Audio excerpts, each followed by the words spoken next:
Episode of the Everblack Podcast is brought to you by Deathwish, Hotrods and Kustoms. Check out their Instagram for all their new t-shirts, caps, beanies, cups, and the all-new Atomic Death lineup.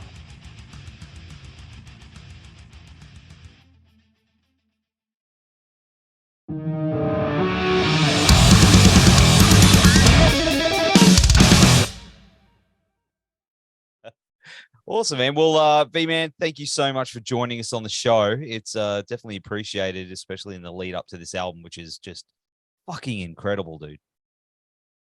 Nice, yeah. It's I'm very excited for it to be out. So it's been a long time. It's been a long time coming. So bit of a journey, that's for sure, over the last couple of years. Yeah, I've used that word quite a lot on this record. Journey, yeah, actually, it's the journey. Yeah, it is, man. It is. And you know what? And this is something about Slipknot albums is that they push the boundaries and expectations of what each album should be. Like, people think they know what it's going to be like, and then it can't, like, people hear it and go, oh man, that's like, it goes in so many different directions. The opener, I don't know if I'm spoilers here, but the opener took me by surprise the most. And I absolutely love it. Like, I love that it did that. So was that part of the idea going into it? Not at all. The album as itself was just a complete, there was just so many different songs, and the way that they turned into, or say it started a certain way and then all of a sudden it's something else, and then, or a song was structured like this and then all of a sudden and it was, you know, like a Rubik's Cube or something like that, and then it was something else. So, you know, there was never a design for it to be how it was, and I love that about it, that it naturally came to this, you know, and the song order structure was completely different to how I had it given to me. So yeah, it was well, that aspect of the band is, you know, I mean, I can put my thoughts forward, but, you know, as the way that, you know, the album was put, I was just like, oh, that's perfect. Yeah. It flows so well, man. Yeah, and I think starting off We're Not Your Kind, you know, like with the way it did, and not just being like straight, you know, I mean, all the albums start in a certain way, I think. Yeah. So I don't think it's too much of a shift, but it's definitely, the song itself is, you know, there you go, like, this is, and I think that's what's gonna get a lot of people. They're just like, whoa. Yeah, that's what it got me. Like, I finished work and I got in my car and I put it on and I was like, wow, like, I can't even describe it without sort of spoiling things, because I want other people to have that same reaction I did. But it's so cool. Like, it's such a great tune, and then it just off it goes to the races, mate. yeah, and that's the thing. There's something in there for everybody, but it's also, I believe that the more you get into it and the more you listen to it from start to finish, the more you understand what's happening, you know. And there's such a flow to the record that adds to the way it's been put. And I don't know. It's definitely it's very mature, I'd like to say. It's yes. Yeah. And when it's heavy, fuck. Yeah. Holy shit. Yeah. People are gonna it's good. I can't, man, I'm trying to, like, not give away too much, but is this a live interview, or is it No. Because you're recording it, right? You're recording it from your end. So I'll probably I'll edit it. You know what I mean? I'll do the edit thing. I won't let you get in trouble. No, we've talked on stuff, so I don't think I've ever, you know, I'm not, unless I start humming melodies, then I think I think we're good. Okay, so I don't play the album here off the Okay. All right, no. Naughty. No, we wouldn't do that. We wouldn't spoil it for anyone. But you live in the 2 UK, weeks, right? See if it doesn't get leaked. Yeah, mate. I hate that. I hate it. That's why I don't even want to, like, spoil it for everyone, because it's, you know, it's tough. It should be. Yeah, you should go to the shop, buy it, listen to it, and then that's it. I mean, that's what if Metallica put a record out, I'm not going to go and find a fucking copy on Pirate Bay or something, and then listen. It takes away from what the record's about. I don't want to listen to it like that, and it's probably going to be a shitty quality anyway. So. Yeah, I don't. Is that still a thing? I don't know, man. Like, I mean, it has to be because we live in a world now where everything needs it now. On demand. So. True. That is true. But I mean, you live in the UK, right? That's correct. Yeah. But how does that? Well, how was that working on the album with the guys over there, and with everything going into chaos? How tricky was that? The hardest part was visa issues, because they locked down America, and also you could leave England unless it was like you had to have like a work permit, but you also had to have written. There was some sort of written document that had to say that you needed to leave for work. That was the only way you could leave the country, and then there was obviously the testing and stuff.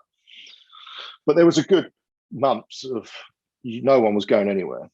Airports were shut, the full works. So I think once it started to kind of ease up a little bit, and people had like high profile jobs, like businesses around the world or something, people started moving around. And I remember the first plane I managed to get on, it was just me.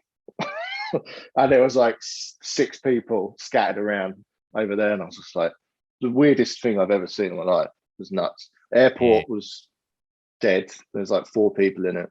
It was like what's that movie? 28 Days Later or something. It was like that. But yeah, so once I got the visa thing sorted, and luckily, and then that was it. I went and lived at Clown's house for about 6 months, I think. Oh, yeah. So bad hanging out with you, hanging out great. with mates, years, I love his wife's amazing. So it was I'd be cooking dinners for everyone and whatever. So, and then other band members would come in and out. Jay popped in and out. Jim popped in and out. It was, I couldn't just jump on a plane back and forth every week. So I had to stay there. No, that time. But hey, it sounded like it was a good time. But yeah, that's great.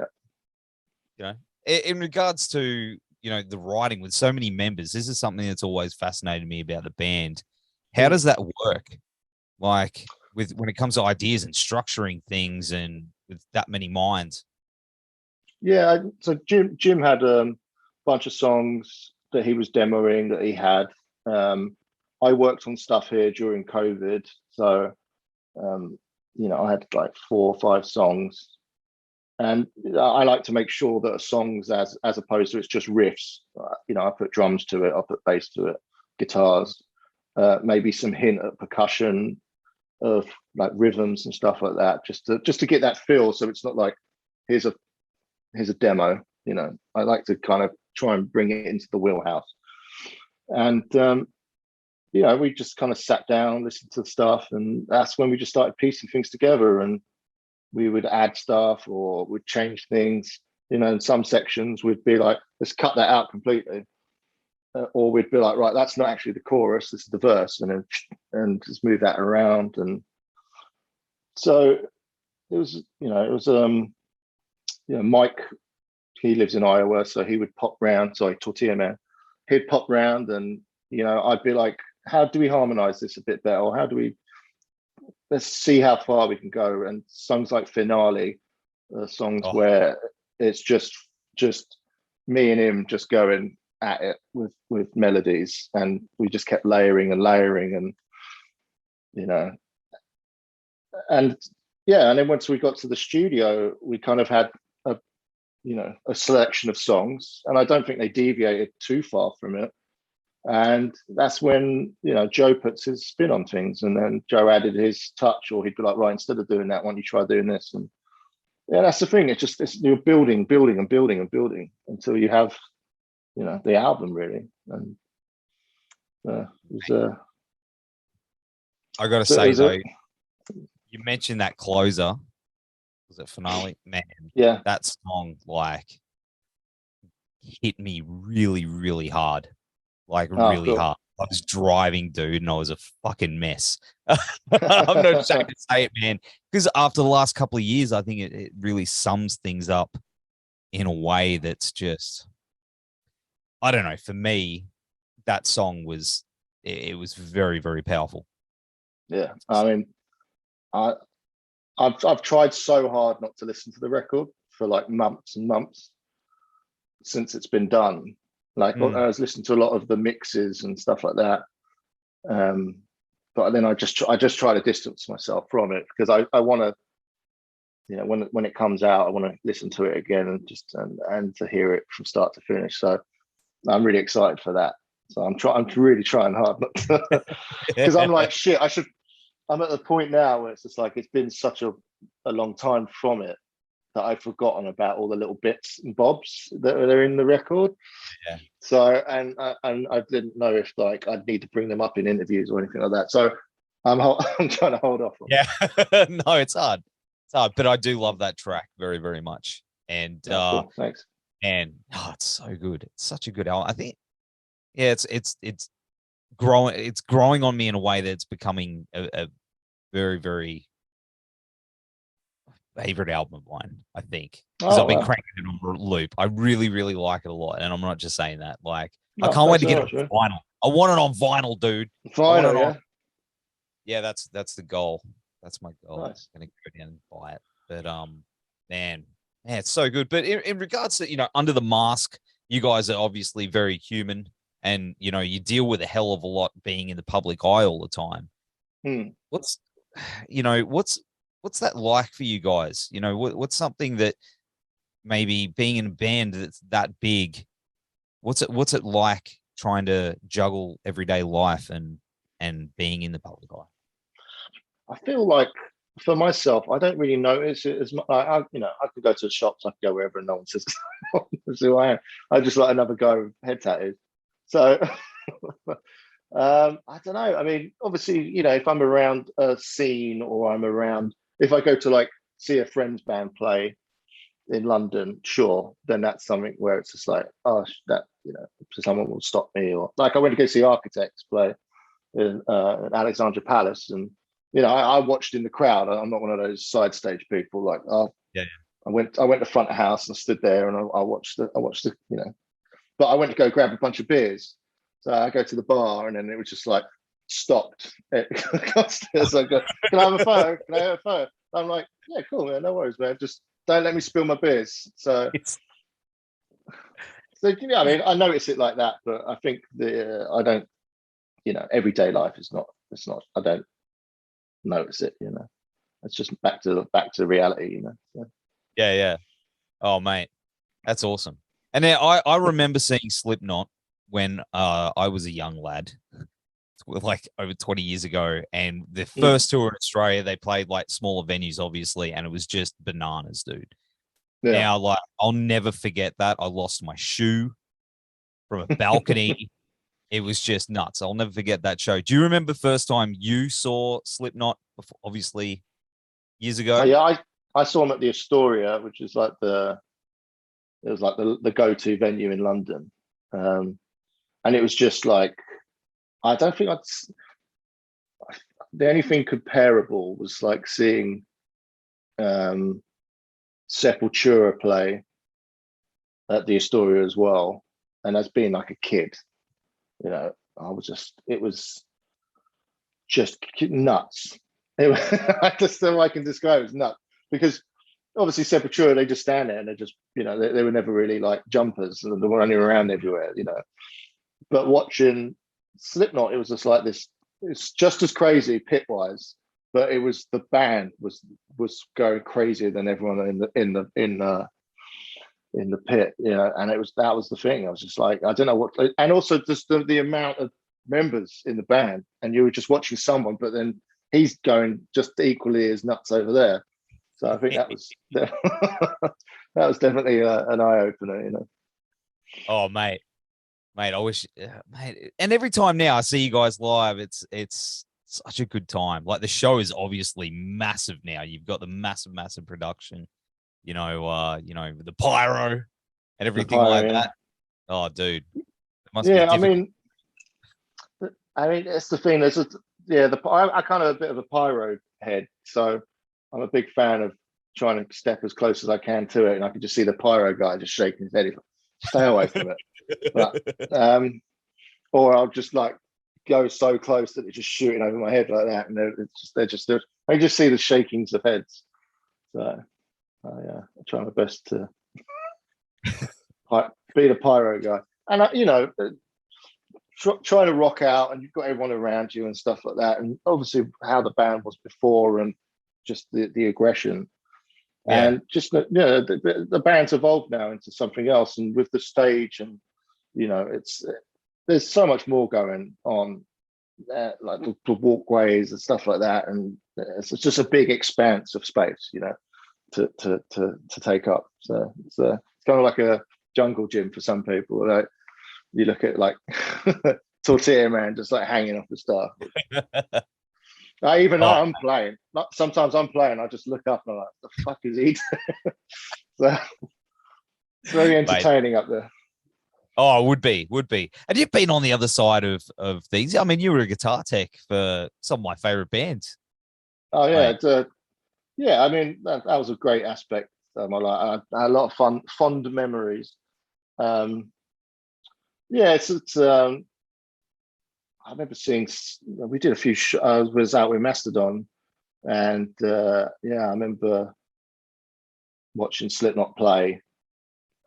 But they always had a closed. I mean, we have a closed stage, so like, not many people can come up on to watch us from the sides, and because there's so much shit going on that it's better. Sometimes we'll have a festival and we'll have a cordoned off area, and like friends and family can stay in there and watch, but you need to watch it from the front.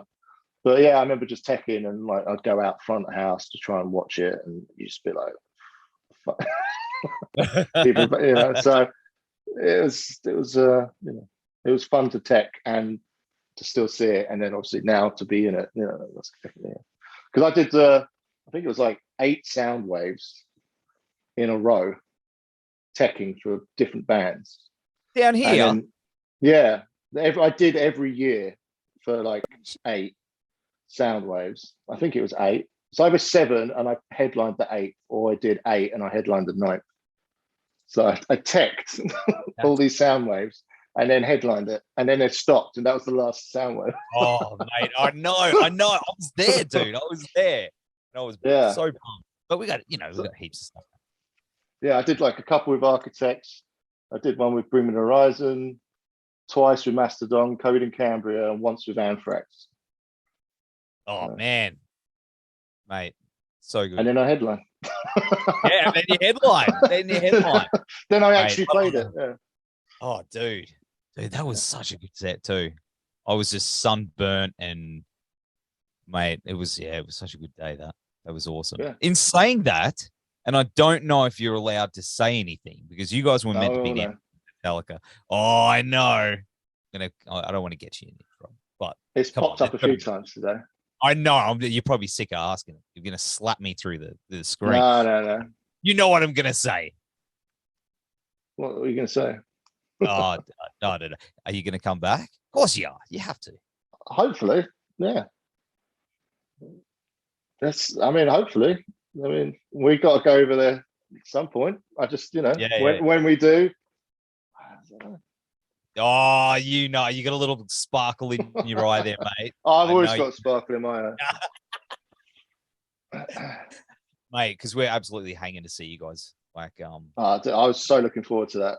I was saying earlier, I was like, because Metallica are one of my favorite bands, so I was like, and to get to like finish early for once, and to be like, I'm going to go chill out in the snake pit and watch Metallica. That was just like I was like, that's amazing. But very much looking forward to that. Oh, mate. But what else have you guys got coming up? You got more Knotfests? So we're just about to go on tour with Ice Nine Kills, I believe, in the States. We're just finishing off some state stuff. Finished that with Aftershock Festival over the west side of America, and then and I think we got some South America stuff coming up at the end of the year. And Crazy. that's that. I think that's this year. That's this year completed. So. And on to big plans next year. And then on to next year. Well, the door's open, mate.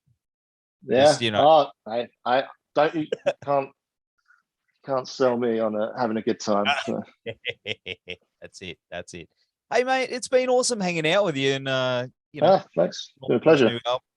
Yeah, we'll have all the links down here. Dude, you take care and enjoy the rest of your year. And we'll see you whenever you get down here. We'll have some beers ready for you. Of course. I love that. Sounds perfect. Yeah, absolutely. Nice one. Absolutely. Thanks, man. Thank you, man. Have a good night. Care. Yeah, you too, bro. Dude.